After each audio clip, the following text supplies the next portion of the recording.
자, 36페이지에 대리행위 가지고 현명의 대리행위에서 대리의사표시에서 현명주의가 나오죠. 일단 이런 문제죠. 갑이 본인인데 을에게 네가 내 대신 대전 가서 아파트 좀 사라라고 대리권을 줘서 을이 대리인이 됐습니다. 그래서 을이 대전에 내려와서 병과 만나가지고 상대방과 만나가지고 매매 계약을 했어요. 그래서 문제가 생깁니다. 어떤 문제가 생기냐면 요 병은 요 아파트를 사는 사람을 을로 받아들인다는 점이죠. 따라서 요 매매 계약의 효과가 을이 아닌 갑에게 발생하려면 을은 자신이 대리인이라는 사실을 밝혀야 되는데 이걸 우리가 현명이라고 하는 거죠. 다시 말하면 나를 위해 사는 것이 아니라 갑을 위해 사는 거다.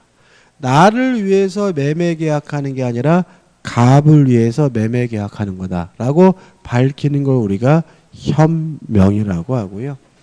이렇게 현명을 하면 요 매매 계약 효과가 본인에게 기속이 되니까 본인이 요 매매 계약에 대해서 뭘 부담하는 거죠? 책임을 부담하게 되는 거죠. 근데 만약에 대리인이 현명을 안 했어요. 대리인이라는 사실을 안 밝혔다면 요 병의 입장에서는 요 아파트를 사는 사람을 을로 받아들일 테니까 원칙적으로 대리인 자신이 책임을 부담하게 됩니다. 근데 여기서 좀 조심할 것은 뭐냐면 현명하지 않으면 요 행위가 대리인 자신을 위하여 한 것으로 추정되는 것이 아니라 대리인 자신을 위한 것으로 뭐가 되냐면 간주가 돼요. 따라서 간주가 되면 반증만으로도 그 효과를 뭐 할 수 없어요? 번복할 수가 없는 거니까 간주가 된다는 말 속에서 대리인은 착오임을 주장할 수가 없다라는 의미가 됨을 주의하시기 바랍니다. 다시 말하면 현명하면 누가 책임을 집니까? 대리인. 대리인은 착오였다는 사실을 뭐하지 못해요? 주장하지 못합니다. 왜냐하면 현명하지 않으면 대리인 자신을 위한 것으로 뭐가 돼요? 간주가 되기 때문이죠. 항상 그러느냐? 아닐 수도 있겠죠. 현명하지 않았더라도 상대방이 을이 대리인이라는 사실을 알았거나 또는 알 수가 있었다면 굳이 이 매매 계약에 대해서 대리인에게 책임을 기소시킬 이유는 없으니까 본인이 책임을 부담한다. 본인에게 효과가 발생하게 되는 거죠. 이게 기본적인 내용입니다. 근데 여기서 추가될 것은 뭐냐면 첫째, 현명의 방식인데 무방식이에요. 다시 말하면 말로 하든 문서로 하든 어떤 방법이든 상관이 없고요. 특히 문제가 되는 것은 뭐냐면 본인을 사칭하고 본인을 가장하는 것이 현명이냐. 이게 문제가 되는데 우리 판례는 기본적으로 을에게 대리권이 있느냐 없느냐 문제로 봐요. 만약에 을에게 대리권이 있다면 본인을 사칭하고 가장한 것도 유효한 현명이지만 만약에 을에게 대리권이 없다면 본인을 사칭하고 가장한 것은 현명이 아님을 주의하시기 바랍니다. 보통 교재에는 뭐 용어 가지고 따지니 용어가 중요한 게 아니에요. 그래서 만약에 문제에서 사칭을 했다, 가장했다, 본인인 척했다, 본인의 이름만을 적었다 이런 말이 나오면 그 사람에게 대리권이 있는지 없는지를 다시 한번 확인하시고요. 만약에 대리권이 있다면 그것도 유효한 뭐가 돼요? 현명이고 대리권이 없다면 현명이 아닙니다. 그 다음에 일종의 또 예외가 있어요. 예외. 첫째, 현명하지 않아도 되는 경우. 현명할 필요가 없는 경우가 있습니다. 두 가지를 기억해 두시는데요. 계속 반복적으로 이루어지는 상행위의 경우에는 현명할 필요가 없고요. 부부간에 일상가사 대리권을 행사할 때는 뭐 할 필요 없죠? 현명할 필요가 없다는 거 꼭 기억해 두시고요. 그 다음에 수동대리의 경우에는 누가 현명을 해야 되냐면 상대방 측에서 현명을 해야 합니다. 자, 수동대리는 누가 의사를 표시하는 거죠? 상대방이 하는 거잖아요. 그러면 병이 암소리 안 하고 을에게 의사를 표시하면 을은 자신에게 하는 의사표시로 받아들이겠죠.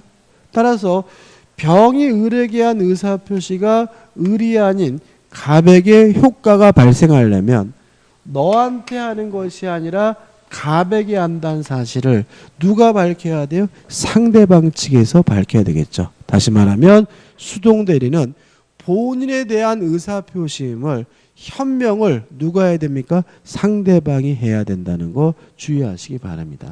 끝이죠? 교재 보시면은 1번 현명주의에서 현명의 의의가 나오고 2번 현명의 방식 아무런 제한이 없는데 동그라미 2번을 볼게요. 동그라미 1번을 볼게요. 1번 보시면 대리인이 계약서에 본인의 이름만 기재하고 본인의 인장을 날인했어요. 그럼 이것도 본인인 것처럼 뭐 한 거죠? 가장한 거잖아요. 이것이 현명이냐? 그러면 다시 한번 이 사람에게 대리권이 있는지 없는지를 확인해 보시는데 주어가 뭐죠? 대리인이죠. 그럼 이 사람에게 뭐가 있다는 얘기예요? 대리권이 있다는 얘기니까 결론은 뭐가 되겠어요? 유효한 현명일 것이고요. 또 2번 대리인이 계약서에 자기 이름만 기재하고 자기 인장을 날인한 경우에는 본인이 교부한 이임장을 제시하여도 이게 전형적인 현명 방식이죠. 그죠? 보통 우리가 일반적으로 매매 계약할 때는 누구 이름으로 매매 계약하는 거냐면 을 이름으로 계약하는 거예요. 을 도장 찍는 거죠. 다만 자신이 대리인이라는 사실을 밝히기 위해서 뭘 첨부하는 거죠? 위임장을 첨부하는 거잖아요. 그래서 2번이 뭐죠? 가장 전형적인 현명 방식이고요. 그 다음에 3번 수동대리는 누가 현명해야 됩니까? 상대방 측에서 현명해야 된다. 그 다음에 3. 상법상 대리행위 현명할 필요가 없고요. 4. 엄수표행위 현명주의가 적용된다. 이거는 예외가 아니잖아요. 현명주의 적용되는 거예요. 그죠? 우리는 뭐죠? 일부부 사이에 일상가사 대리권 현명할 필요가 없으니 결국은 현명할 필요가 없는 것은 뭐죠? 상행위와 일상가사가 되는 거죠. 그 다음에 이 현명하지 아니한 행위 1. 누가 책임을 집니까? 대리인 자신을 위한 것으로 간주가 되니까 착오임을 뭐하지 못해요? 주장하지 못하고요. 2. 다만 상대방이 알았거나 알 수가 있었다면 본인에게 효과 기속된다는 거 기억해 두시기 바라고. 그 다음 맨 밑에 보시면 밑에 두 번째 줄 이런 말이 나와요. 동그라미 밑에 2번. 대리 의사를 표시하지 아니한 때는 원칙적으로 무권대리 표현들이 성립하지 아니한다. 이건 또 무권대리에 나올 문제죠. 이게 무슨 말이에요? 대리인이라고 현명을 해야 뭐가 되는 거죠? 무권대리가 된다. 대리인이라고 현명하지 않고 지 것처럼 해서 팔아먹으면 타인 소유물의 매매인 것이지 뭐가 될 수 없어요? 무권대리가 될 수는 없다. 이거 우리가 대리에서 설명드릴 내용이죠. 그 다음 우측에 보시면 이제 뭐가 나오냐면 대리권의 남용이 나와요. 자, 일단 교재에 이렇게 나와 있거든요. 대리인이 매매대금을 횡령할 의사로 계약을 한 경우 이렇게 나와요. 그러면 주어가 뭐죠? 대리인이죠. 그 말은 이건 뭐냐면 유권대리라는 얘기입니다. 다시 말하면 대리권 남용이라는 건 뭐냐면 대리인이 주어진 대리권 범위 내에서 대리 행위를 하긴 했는데 본인을 위해서 한 것이 아니라 자기 자신 제3자의 이익을 위해서 대리 행위를 한 경우를 우리가 대리권 남용이라고 하고요. 교재에 나와 있는 것처럼 돈 갖고 튀려고 한 경우가 일반적이죠. 근데 조심할 것은 만약에 대리권 없는 사람이 이 주가 이렇게 되면 그것은 대리권 남용이 아니라 뭐로 가는 거죠? 무권 대리로 가는 거다. 다시 말하면 대리권 남용은 뭐인 거예요? 유권 대리인 거죠. 자, 유권 대리이기 때문에 원칙적으로 유효하다. 본인에게 효과 기속이 됩니다. 그럼 항상 효과 기속이 되느냐? 이 문제에 대해서 우리 판례는 만약에 대리권 남용한다는 사실에 대해서 상대방이 알았거나 또는 알 수가 있었다면 이때는 무효라는 것이 우리 판례 입장이죠. 그럼 적어놓고 보니까 무엇과 똑같아져요? 진이 아닌 의사표시와 똑같아집니다. 다시 말하면 대리권 남용은 무엇을 말하는 거죠? 유권 대리인데 뭐에 관한 민법 규정이 중요됩니까? 진이 아닌 의사표시에 관한 민법 규정이 뭐죠? 유추 적용된다는 것이 우리 판례 입장입니다. 근데 박스로 복잡하게 나와 있는데 이런 거 의미 없어요. 가입표고요. 이 박스의 기본적 의미는 뭐냐면 대리권 남용은 뭐란 얘기죠? 유권 대리라는 얘기인데, 그러니까 진이 아닌 의사표시에 관한 민법 규정이 유추 적용된다는 얘기지 대리권 남용이 진이 아닌 의사표시라는 얘기는 아닌 거예요. 무슨 말 아시겠어요? 그러니까 우리 저자분은 자꾸 이게 진이 아닌 의사표시인 것처럼 의사표시가 불일치된 것처럼 설명하고 있는데 이건 상관이 없는 겁니다. 그죠? 가입표예요. 그 박스는. 그죠? 다시 말하면 대리권 남용은 진이 아닌 의사표시인 것이 아니라 진이 아닌 의사표시가 관한 민법 규정 뭐 할 뿐이요? 유추 적용해서 해결할 뿐인 거예요. 다시 말하면 대리권 남용은 뭐예요? 유권 대리지만 상대방이 알았거나 알 수 있었으면 뭐가 돼요? 무효가 되는 거죠. 그 다음에 대리행위 하자입니다. 자, 다시 말씀드리지만 의사를 표시하는 것도 대리인이고요. 의사를 결정하는 것도 대리인이고 법률 행위를 하는 것도 누구예요? 대리인이니까 모든 것을 다 누구만 가지고 따지는 거예요? 대리인만 가지고 따지는 거죠. 뭐만 빼고요? 궁방만 빼고. 그래서 우리는 어떻게 기억하시면 되냐면 궁방만 본인, 그 외에 모든 것은 다 누굴 가지고 따집니까? 대리인을 기준으로 해서 뭐죠? 결정이 되는 거죠. 자, 이게 기억할 게 전부예요. 그죠? 자, 의사를 결정하는 것도 대리인, 의사를 표시하는 것도 대리인, 법률 행위를 하는 것도 누구예요? 대리인이니까 어려운 사정, 궁방만 본인이고 궁방을 제외한 나머지 모든 것들은 누구만 가지고 따져요? 대리인만을 가지고 따지는 거다. 근데 한 가지 더 할까요? 더 할게요. 오늘 했으니까. 궁박 하나 더 있어요. 실제로는요. 궁박과 중요 부분인지 여부만 본인이에요. 자, 왜 그러냐면 중요 부분이 있으려면 경제적 불이익이 있어야 되겠죠. 그러면 그 계약이 경제적으로 불이익한가 아닌가 문제는 뭐에 관한 문제예요? 효과에 관한 문제니까. 그건 누굴 기준으로 따지냐면 본인을 기준으로 따져요. 다시 말하면 궁박과 중요 부분만 본인. 나머지 모든 것들은 누구만 가지고요?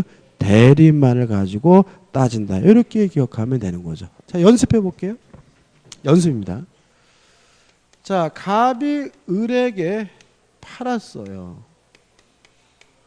그리고 또다시 갑이 병에게 병과 만나서 매매 계약을 했는데 병이 정의 대리인이었어요. 다시 말하면 병이 정을 대리해서 이중 매매 계약을 한 거거든요. 근데 병은 이러한 갑의 배신행위에 적극 가담을 했고요. 정은 그 사실에 대해서 선이고 무과실이에요. 그리고 나서 갑에서 정으로 이전 등기가 이루어졌을 때 이 정은 소유권을 취득할까요? 못할까요? 합니까? 못합니까? 해요 못해요? 못한다. 왜냐하면 적극 가담했는지 안 했는지도 누구만 가지고 따져? 대리인만을 가지고 따진다. 이해되시죠? 따라서 대리인이 적극 가담했다면 요 매매계약은 반사적에서 무효고요. 정이 그 사실을 알았는지 몰랐는지는 뭐 하잖아요? 고려하지 않는다. 왜요? 공박과 중요 부분만 본인. 그 외에 나머진 것들은 다 누구만 가지고 따져? 대리인만을 가지고 따지니까요. 그러면 또 연습해 볼까요? 자, 갑이 본인이고요. 을이 대리인이에요. 근데 병과 만나가지고 매매 계약을 했는데 나중에 병이 갑에게 강박을 했다는 사실이 밝혀졌어요. 이랬을 때 요 매매 계약을 강박을 이유로 취소할 수 있을까요? 없을까요? 있어요? 없어요? 없다. 왜냐하면 강박을 당했는지 안 당했는지 누구만 가지고 따져? 대리인만을 가지고 따지는 거예요. 뭐만요? 공박과 중요 부분만 본인. 나머지 모든 것들은 누구만 가지고 따져? 대리인. 근데 이게 알면서도 자꾸 얘가 강박을 당했으면 당연히 뭐 할 수 있어요? 취소할 수 있겠지. 이렇게 넘어간다고요. 또 한번 더 해볼까요? 자, 을이 임의 대리인이에요. 그러면 병이 갑에게 강박을 쳤더라도 요 매매 계약을 강박을 이유로는 뭐 할 수 없는 거예요? 취소할 수 없는 거잖아요. 그죠? 그죠? 동의하시죠? 자, 근데 만약에 병이 대리인에게 강박을 했다는 사실이 밝혀졌어요. 그러면 요 매매 계약을 뭐 할 수 있겠어요? 취소할 수 있겠죠? 갑이 취소하나요? 을이 취소하나요? 취소는 누가 하는 거예요? 갑이 하는 거죠. 다시 말씀드려요. 임의 대리는 임무를 완수하면 대리권이 뭐죠? 소멸됩니다. 따라서 임의 대리는 원칙적으로 취소할 수 없고 해제할 수 없습니다. 그럼 결과적으로 취소할 수 있는지 없는지는 대리인을 가지고 따지고요. 취소권이 발생한다면 원칙적으로 누가 행사하는 거죠? 본인이 행사하는 거죠. 이런 것들입니다. 이런 거 넘어가지 마시기 바랍니다. 그렇죠? 끝이에요. 그다음 우측에 보시면 우측 하단에 보시면 뭐가 나오죠? 대리인의 능력. 아까 했죠? 대리인은 스스로 의사를 결정하는 사람이니까 뭐가 필요하죠? 의사 능력이 필요하다. 다만 뭘 가질 필요는 없습니까? 행위 능력을 가질 필요는 없다. 따라서 맨 밑에 제한 능력자라더라도 제한 능력을 이유로 뭐 할 수는 없어요? 취소할 수는 없죠. 넘겨보시면 대리의 효과가 나오죠. 읽어보기만 하면 되는 거죠. 대리인이 한 법률행위는 누구에게 직접 효과가 기속됩니까? 본인에게 직접 효과가 기속된다. 끝이죠. 그 다음에 복잡하게 나와 있는 얘기도 결국은 뭐예요? 사기를 당했는지 안 당했는지 누구만 가지고요? 대리인만을 가지고 따지고, 다만 취소권이 발생했다면 누가 취소하는 거죠? 본인이 취소하게 된다. 그렇죠? 그 다음에 제5절에서 이제 뭐가 나오죠? 복대리가 나옵니다. 최근에 출제 경약은 복대리에 대해서 독립적인 문제를 내기보다는 다른 것과 결합에 대해서 지문으로 출제돼요. 특히 무권대리와 결합돼서 지문으로 출제가 됩니다. 따라서 이 부분은 일단 개념만 정확하게 잡으시면 되는 거죠. 일단 개념이죠. 갑이 본인이고 을이 대리인인데 이 대리인이 또다시 병이라는 사람을 선임했어요. 근데 만약에 병이 갑, 본인을 대리하는 사람이라면 이 사람은 우리가 복대리인이라고 하는 거죠. 따라서 복대리인이란 누가 선임했습니까? 대리인이 선임한 거죠. 누구를 대리합니까? 본인을 대리하게 됩니다. 여기서 좀 조심할 것은 좌측 맨 밑에 이런 말이 나와요. 대리인의 복대리인 선행행위는 대리행위가 아니다라는 말이 나오죠. 이게 무슨 말이냐면 이런 거예요. 자, 한번 살펴보세요. 갑이 본인이고 을이 대리인인데 만약에 을이 갑을 대리해서 병을 선임했다면 선임의 효과는 누구에게 기속돼요? 갑에게 기속되는 거니까 누가 선임한 거예요? 본인이 선임한 거예요. 따라서 얘는 대리인이지 뭐가 아니에요? 복대리인이 아닌 거죠. 따라서 복대리인이라는 것은 대리인이 뭐 한 거예요? 스스로 선임한 것이지 본인을 대리해서 선임한 사람이 아니에요. 본인을 대리해서 선임했다면 그 사람은 또 다른 대리인인 것이지 뭐일 수 없습니까? 복대리인일 수는 없는 거예요. 자, 복대리는 누가 선임한 겁니까? 대리인이 스스로 선임한 거죠. 근데 우측의 내용이죠. 자, 이 복대리인은 항상 뭐냐면 임의 대리인이에요. 개념 때문에. 근데 이 대리인은 임의 대리인일 수도 있고 법정 대리인일 수도 있어요. 만약에 을이 임의 대리인이라면 좀 복잡한데 원칙적으로 복대리인을 선임할 수 없다. 복인권이 없습니다. 그럼 항상 복대리인 선임할 수가 없느냐? 아닙니다. 본인의 승낙이 있거나 또는 부득이한 사유가 존재하는 경우에만 예외적으로 복대리인을 뭐 할 수 있어요? 선임할 수가 있고요. 또 본인의 승낙이 있거나 부득이한 사유가 있다는 이유로 선임한 경우에는 원칙적으로 선임, 감독에 대한 과실이 있다면 을은 갑에게 뭘 부담해야 되냐면 책임을 부담하게 됩니다. 근데 항상 책임을 부담하는 것은 아니고요. 만약에 본인의 지명이 있었어요. 다시 말하면 복대를 선임해도 좋다라는 승낙만 한 것이 아니라 병을 선임하라고 본인이 뭐 했어요? 지명을 한 경우에는 병에게 문제가 있다는 사실을 알면서도 통지하지 않았거나 해임하지 않은 경우에만 을은 갑에게 뭘 부담하냐면 책임을 부담하게 됩니다. 조금 복잡하게 느껴지게 되는데 다시 한번요. 임의 대리는 원칙적으로 복대리는 선임할 수가 없고요. 본인의 승낙이 있거나 부득이한 사유가 있으면 복대리는 선임하게 되는데 선임을 제대로 못하거나 감독을 제대로 못했다면 을은 갑에게 뭘 부담해요? 책임을 부담하게 되는 거죠.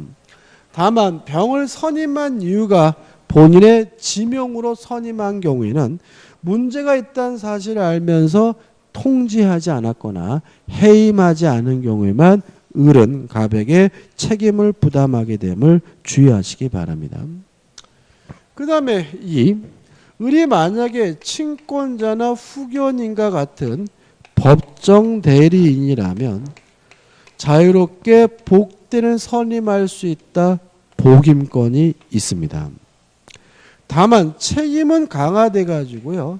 선임, 감독에 대해서 아무런 과실이 없어도 책임을 지는 무과실 책임을 부담하게 되는데 유의하실 것은 항상 무과실 책임을 부담하는 것은 아니고요. 만약에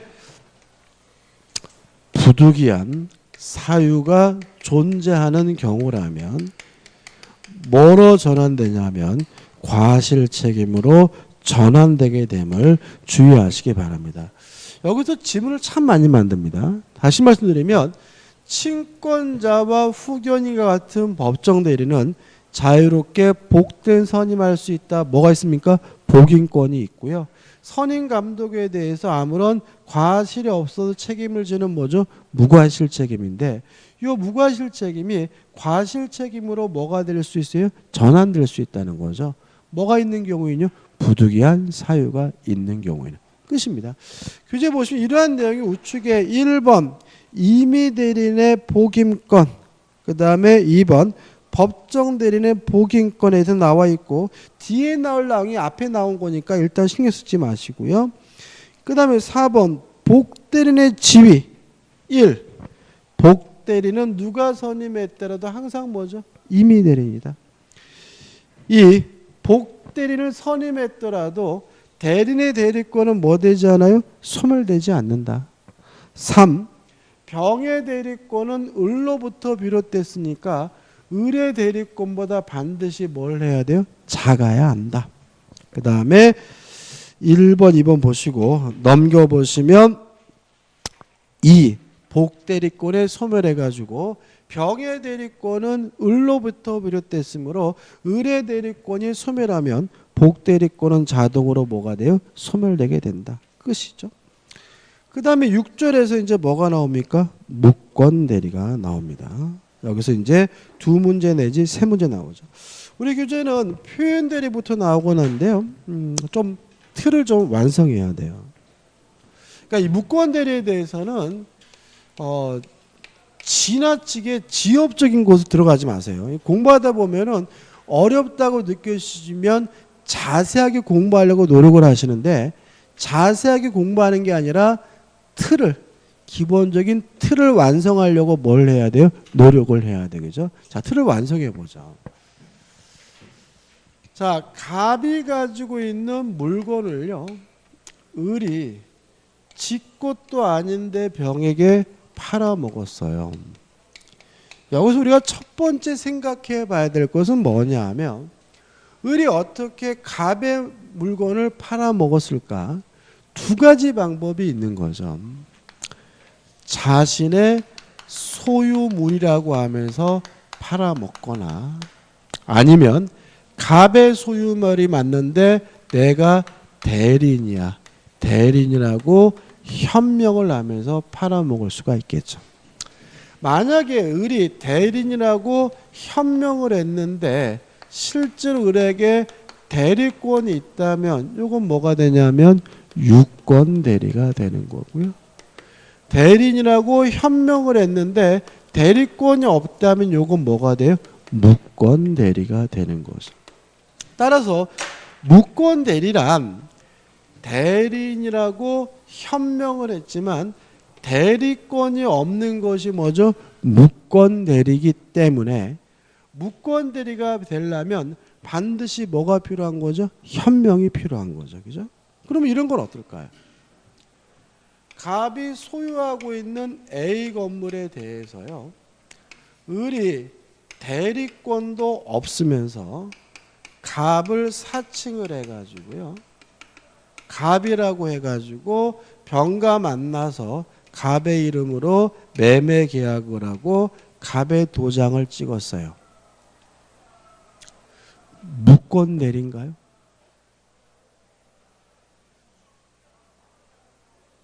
요거는요, 무권 대리가 아니에요. 자, 왜 그러냐면 여기 있는 거죠. 대리권 없는 사람이 본인을 사칭, 가장한 것은 뭐가 아니죠? 현명이 아니죠. 따라서 대리권 없으면서 갑, 본인을 사칭했다면 뭐가 아니에요? 현명이 아닌 거예요. 현명이 아니니까 이건 뭐가 아니에요? 무권 대리가 아니라 그냥 남의 물건을 팔아먹은 거예요. 뭐가 되냐면 타인 소유물의 매매인 거죠. 그래서 뭐로 가냐면은 담보 책임으로 가요. 담보 책임에서 전부 타인에 걸린 경우로 가는 거죠. 이해되시죠? 그죠? 또 시험에 많이 나오는 거 이것도 나왔고, 을이 갑의 건물을 서류를 위조해 가지고 자기 앞으로 등기해 놓고 병과 매매 계약했어요. 이거 무권 대리 아니죠? 그죠?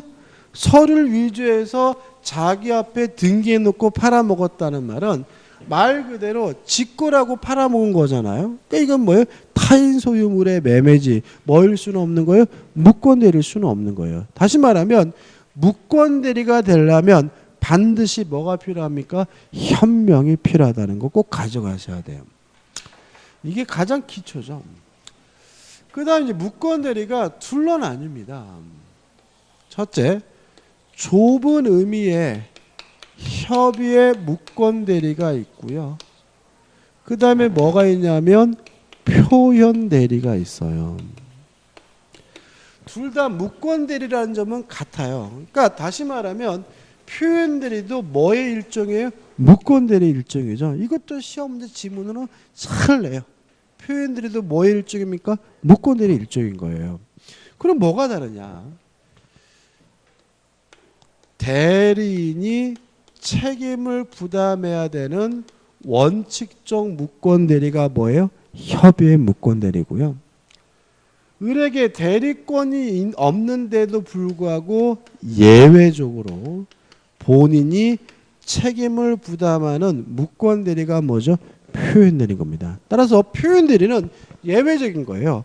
무권 대리인데도 불구하고 특별히 예외적으로 누가요? 본인이 책임을 부담하는 무권 대리가 뭐죠? 표현 대리예요. 다시 말하면 표현 대리는 뭐의 일종입니까? 무권 대리의 일종입니다. 따라서 두 가지는 뭐만 다르냐면 누가 책임을 지는지만 다른 거예요. 따라서 둘 다 무권 대리이기 때문에 둘 다 첫째, 본인은 뭐 하는 것이 가능해요? 추인하는 것이 가능한 것이. 둘 다 뭐예요? 무권 대리니까 본인은 뭐 할 수 있어요? 추인할 수 있고요. 추인하게 되면 대리 행위시로 소급해서 뭐가 되냐면 유효가 되는데, 추인과 관련돼서 꼭 기억해 두셔야 될 것이 뭐냐면 추인의 상대방인 거죠. 일단 추인의 상대방은 무제한입니다.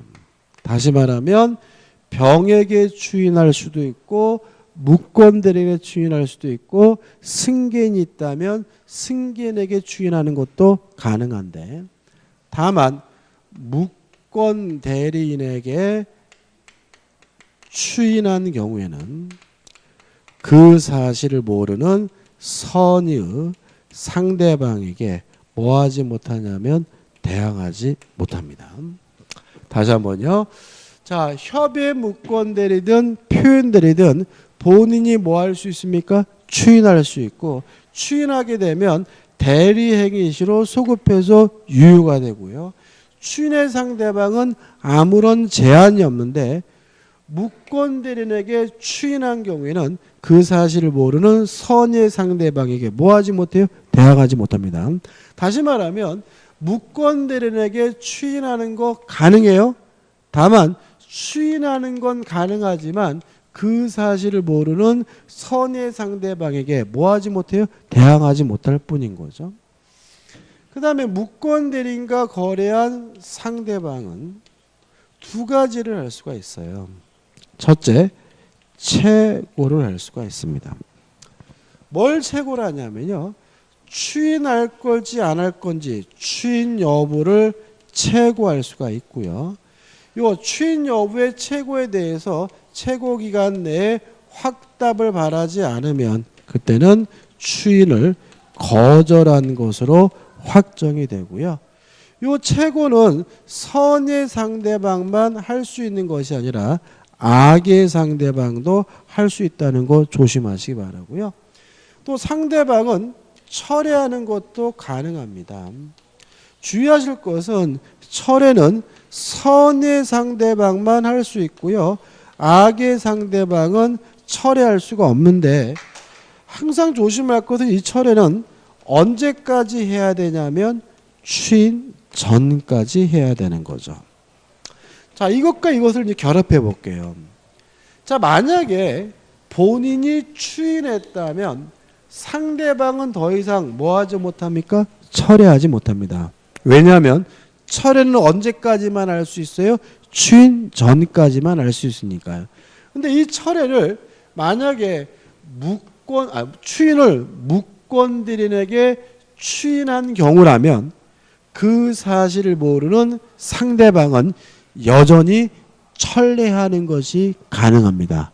왜냐하면 무권 대리인에게 추인한 경우에는 그 사실을 모르는 선의 상대방에게 뭐 할 수 없어요? 대항할 수가 없으니까요. 다시 한번요. 추인이 이미 있었다면 더 이상 상대방은 뭐 하지 못합니까? 철회하지 못합니다. 근데 이 추인을 누구한테 했어요? 무권 대리인에게 추인했다면 그 사실을 모르는 상대방은 여전히 뭐 할 수 있어요? 철회할 수 있습니다. 왜냐하면 무권 대리인에게 추인한 경우에는 그 사실을 모르는 선의 상대방에게 뭐 하지 못해요? 대항하지 못하기 때문에요. 그 다음에 여기 와서 이제 뭐가 누가 책임을 지르지만 다른 거잖아요. 자, 협의 무권 대리는 대리인이 책임을 집니다. 책임의 내용은요. 손해배상을 청구하거나 아니면 이행을 해달라고 청구할 수가 있는데요. 첫 번째 조심할 것은 손해배상을 청구할 것인지 이행을 청구할 것인지는 누가 선택합니까? 상대방이 선택하게 되고요. 요 손해배상을 청구하거나 이행을 청구하려면 상대방은 뭐 해야 되냐면 선의이고 무과실이어야 되는 거죠. 다시 말하면 무권 대리인과 거래한 선의 상대방은 자신이 선택을 해서 무권 대리인에게 손해배상을 청구하거나 뭐죠? 이행을 청구하거나 뭐 할 수 있죠? 선택을 할 수 있는데 이러한 선택권이 인정되려면 상대방은 뭐 해야 돼요? 선이고 무과하셔야 되는 거죠. 그 다음에 대리인에게는 고의나 과실은 필요가 없습니다. 다시 말하면 무권 대리인의 책임은 일종의 뭐가 되는 거죠? 무과실 책임이고요. 다만 대리인에게 반드시 뭐는 있어야 되냐면 행위, 능력은 있어야 됩니다. 만약에 대리인이 제한 능력자인 경우에는 행위 능력이 없는 경우에는 이행을 청구하거나 손해배상을 청구할 수가 없어요. 근데 여기서 이제 곱심이 필요한 게 뭐냐면 대리인에게 아무런 고의 과실이 필요 없는 무과실 책임이다. 이걸 좀 고시어 보셔야 돼요. 왜요? 곱씹어서 문제가 나오니까요. 자, 한번 생각해 볼게요. 갑이 A라는 토지를 가지고 있는데 을이 대리권도 없으면서 대리인이라고 현명을 해가지고요. 병과 만나서 매매 계약을 했어요. 근데 을이 왜 이런 행동을 했냐면 정이 을에게 사기를 친 거예요. 야, 갑이 땅 좀 팔아달래. 너한테 대리권 줬어. 라고 사기치는 바람에 을은 자신에게 대리권이 없다는 사실을 몰랐고요. 또 대리권이 없다는 사실을 모른 것에 대해서 무과실이에요. 그럴 수 있죠. 이때 병은 을에게 이행을 청구하거나 손해배상을 청구할 수 있나요? 없나요? 있다. 왜냐하면 대리인에게 아무런 고의 과실이 필요 없는 뭐예요? 무과실 책임이니까요. 이해되시죠? 대리인에게 뭐가 필요 없다고요? 고의나 과실. 선이고 무과실이어도 상대방은 대리인에게 이행을 청구하거나 뭐 할 수 있는 거예요? 손해배상을 청구할 수가 있는 거예요. 이걸 고시어 봐야 되는 이유 아시겠죠? 그죠? 그냥 이거 아무 생각 없이 고의 과실 필요 없다 이렇게 외우고 넘어가면은 이거를 풀어서 내버리면 아이씨 말도 안 돼. 이걸 왜 책임져? 이렇게 넘어가면 뭐 하는 거예요? 틀리는 거니까. 항상 어떻게 해요? 곱씹어 보셔야 되는 부분이니까 유의하시기 바랍니다. 끝이에요. 협의 무권이 끝난 거죠. 그 다음에 이제 표현 대리입니다. 자, 표현 대리는 무권 대리인데도 불구하고 특별히 누가요? 본인이 책임을 지는 무권 대리잖아요. 첫 번째 조심할 것은 표현 대리가 성립되면 본인이 전적으로 책임을 져야 되고요. 과실상계할 수는 없다. 다시 말하면 상대방에게 과실이 있더라도 뭐 할 수는 없어요? 깎을 수는 없다는 거 주의하시기 바라고. 또 본인이 책임질 만한 특별한 뭐가 필요한 거죠? 사유가 필요한 거죠. 첫째, 대리권 수여의 표시죠. 대리권을 주지도 않고 병에게 졌다고 표시를 했다면 서로 을에게 대리권이 없더라도 누가요? 본인이 책임을 져야 되는데 이걸 우리가 대리권 수요의 표시에 의한 표현들이라고 하고요. 조심할 것은 첫째, 요 대리권 수요의 표시를 할 때 꼭 대리인이라는 명칭을 사용할 필요는 없다. 대리인이라는 명칭을 사용하지 않더라도 영업부장, 상무와 같은 대리권의 존재를 추정할 수 있는 명칭을 쓰는 것만으로도 충분하고요. 요건은 상대방은 뭐여야 되냐면 선이고 무과실이어야 하는데 조심할 것은 대리권 수요에 표시한 표현들이는 이미 대리에만 적용되고 법정 대리에는 뭐 하지 않습니까? 적용되지 않는다. 왜요? 대리권 수요의 표시라는 말은 수권행위를 했다는 사실을 표시한 거잖아요. 수권행위는 뭐에만 존재합니까? 임의 대리에만 존재하니까 임의 대리에만 대리권 수요의 표시에 의한 표현들이 있을 수 있고 법정 대리는 있을 수가 없는 거죠. 두 번째, 가지고 있는 권한을 넘은 거죠. 권한을 넘은 표현들이죠. 일단 요건은 권한을 넘으려면 권한, 기본 대리권이 존재해야 되는데요. 일단 기본 대리권은 종류 불문이에요. 뭐라도 상관이 없어요. 또 넘은 행위를 해야 되는데요. 이 넘은 행위도 뭐죠? 종류 불문이에요. 뭐라도 상관이 없어요. 다시 말하면 원래 가지고 있던 대리권과 실제 이루어진 행위가 유사하거나 비슷할 필요는 없어요. 여기다가 상대방에게 대리권이 있다고 믿은 것에 대해서 뭐가 필요하냐면 정당한 이유가 필요한데 이 정당한 이유는 선이 무과실을 의미하고요. 언제 선이 무과실이 되냐면 대리 행위 시에 선이 무과실이면 된다는 것이 우리 판례 입장입니다. 따라서 대리 행위를 할 때 선이 무과실이라면 나중에 대리권이 없다는 사실을 알게 됐더라도 뭐가 됩니까? 권한을 넘는 표현들이 되는 거죠. 세 번째, 대리권 소멸이죠. 대리권 소멸의 표현들입니다. 이거는 아주 간단해요. 있던 대리권이 소멸이 됐고요. 상대방은 대리권 소멸에 대해서 선이고 무과실이라면 본인이 뭘 져야 돼요? 책임을 져야 되는데 이걸 우리가 뭐죠? 대리권 수요의 표시에 의한 표현들이에요. 다 했습니다. 근데 마지막으로 표시된 것을 넘으면요. 뭐로 바뀌냐면 권한을 넘은 표현들로 바뀌어요. 소멸된 것을 넘으면 뭐로 바뀌냐면 권한을 넘은 표현대리로 바뀌고요. 다시 말씀드리지만 본인이 책임을 져야 되고요. 상대방이 과실이 있더라도 과실상계할 수 없다는 거 잊지 마셔야 되고요. 마지막으로 표현대리가 성립되기 위해서 무권대리인이 직접 행위를 해야 되는 것은 아닙니다. 복대리인을 통해서 행위를 한 경우에도 표현대리가 성립될 수 있다는 거 주의하시면 됩니다. 끝이에요. 자, 교재 볼게요.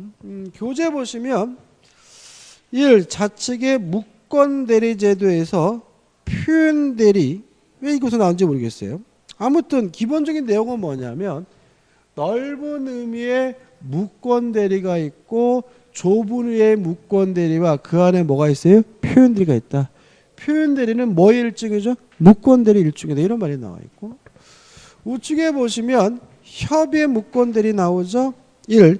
계약의 무권대리에서 1. 본인의 추인권에서 제가 열심히 설명드린 내용이 나오니까 한번 꼭 읽어보시기 바라고 넘기셔서 본인은 추인할 수도 있고 물론 뭐 할 수도 있어요? 거절할 수도 있고 그 그 다음에 상대방은 최고할 수 있다. 선악 불문하고 최고할 수 있고 최고 기간 내 확답을 말하지 않으면 추인을 거절하는 것으로 간주가 되고요. 2번 상대방은 뭐 할 수 있어요? 철회할 수 있다. 언제까지 할 수 있습니까? 1번 추인 전까지만 할 수가 있고요. 또 선의 상대방만 철회할 수 있고 악의 상대방은 철회하지 못하죠. 4번 무권 대리인의 책임해가지고 그렇게 복잡하게 나와 있는데 기본적으로 상대방은 이행을 청구하고 손해배상을 청구할 수 있고 요건은 복잡하게 이어가지 마시고 상대방은 선이고 무과실이고 무권 대리인에게 뭐죠? 고의나 과실이 없는 무과실 책임인데 고의나 과실이 필요 없는 무과실 책임이라는 것이 무슨 의미인지 좀 곱씹어 보셔야 되고요. 또 행위 능력이 있어야 된다. 따라서 제한 능력자가 무권 대리인에게는 책임을 물을 수가 없다. 그다음 우측에 2번 단독행위 무권 대리는 확정적 무효입니다. 특히 뭐 능동 대리, 수동 대리 나눠놨는데 그냥 간단하게 단독행위 무권 대리는 확정적 무효인데 동의를 받았거나 동의를 해줬다면 실질이 계약과 다름이 없기 때문에 계약의 무권 대리에 관한 민법 규정이 준용이 된다. 이 정도만 기억하면 되고 그 다음 표현 대리죠. 일단 공통점 외관에 존재해가지고 복잡하게 나와 있는데 기본적으로 뭐죠? 이거죠. 표현 대리란 무권 대리인데도 불구하고 특별히 본인이 책임을 져야 될 무권 대리니까 셋 중에 한 가지 외관이 있어야 된다.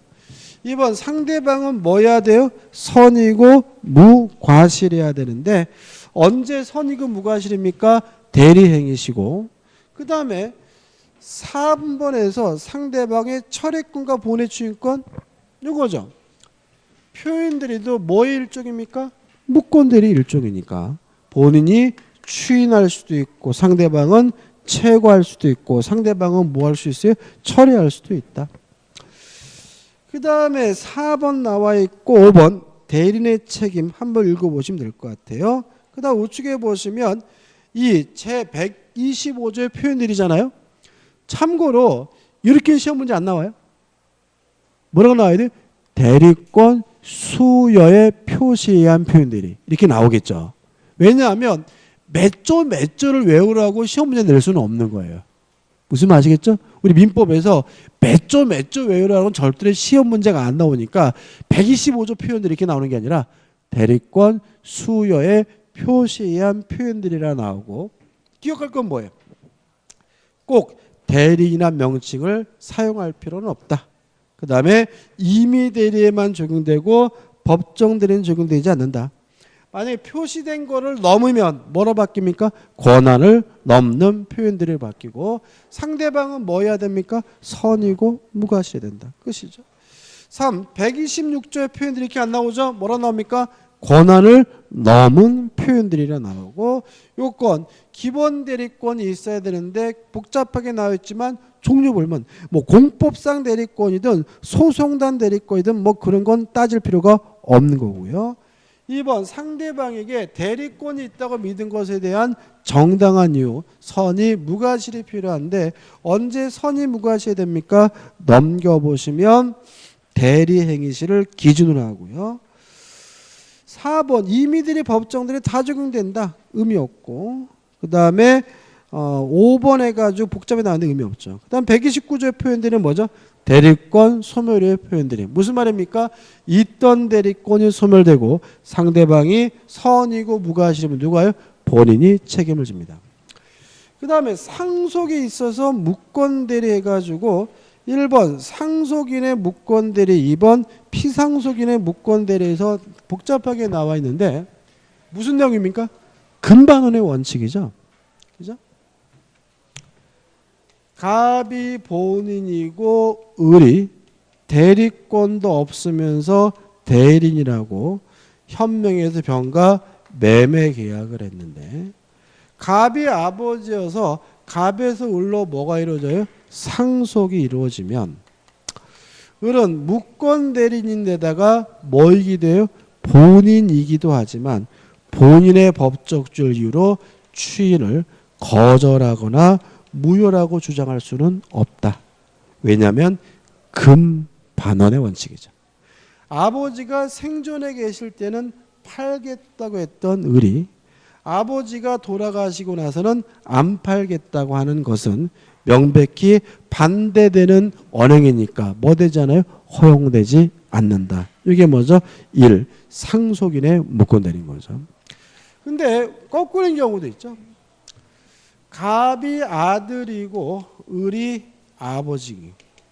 아버지가 대리권도 없으면서 아들의 땅을 뭐죠?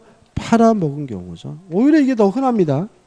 왜냐하면 19살부터 성년자잖아요. 그러면 이 갑이 19살이면 을은 더 이상 뭐가 아니에요? 친권자가 아니잖아요. 그런데도 우리나라 사람들은 꼭 어떻게 해요?